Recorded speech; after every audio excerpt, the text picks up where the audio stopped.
तर चला आता पाहूया चवळीचा रोस कसं करतात ही रेसिपी।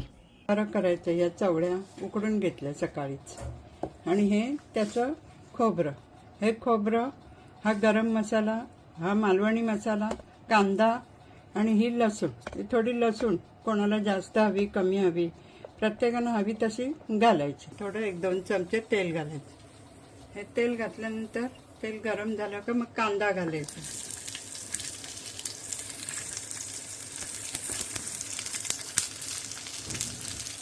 लसूण पाकळ्या घालायची, याही तर त्याबरोबर भाजून घ्यायची।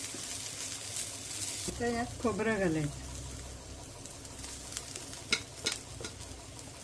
मी हे अर्धा नारळाचं अर्धा नारळ घेतलाय, म्हणजे पावभाग नारळ। हा आमचे नारळ मोठे असल्यामुळे हा पावभाग नारळ आम्हाला पुरे होतं।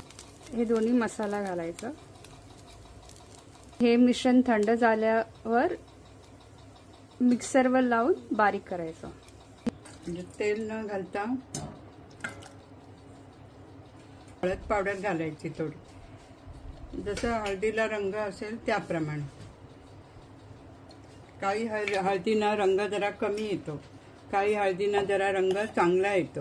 ही मी हळद पावडर स्वतः हळकुंड आणून घरात केली, त्यामुळे याला थोडीशी पावडर पण पुरेशी होते। तर वाटण एवढं हे करून घ्यायचं। थोडं पातळ हवं तर पातळ करू शकता, पण एवढं हे बस सकाळ पोळी बरोबर चपाती बरोबर खायला पण होतं आणि भातात पण घालून खायला होतं। दोन्ही प्रकारे आपण वापर करू शकतो। ही शिजवलेली चवळी उकळीनंतर त्यात घालायची। उकळी आल्याशिवाय नाही, उकळी आली पाहिजे, उकळी येऊन घातलं पाहिजे। मीठ घातलंय, उकळी आली की नाही, उकळी आल्यानंतर मग ही उकळलेली चवळी त्यात टाकायची। चवळी टाकल्यानंतर ह्याला पुन्हा उकळी काढायची। पुन्हा उकळी काढल्यानंतर चांगली उकळी आल्यानंतर मग गॅस बंद करायचा। आता वास येतो, छान येतो, एकदम खूप छान वास येतोय। हा मालवणी मसाला आणि गरम मसाला मी घरीच केला होता आणि घरी केलेला ही कशी रेसिपी जर तुम्हाला हवी असल्यास जरूर कळवा।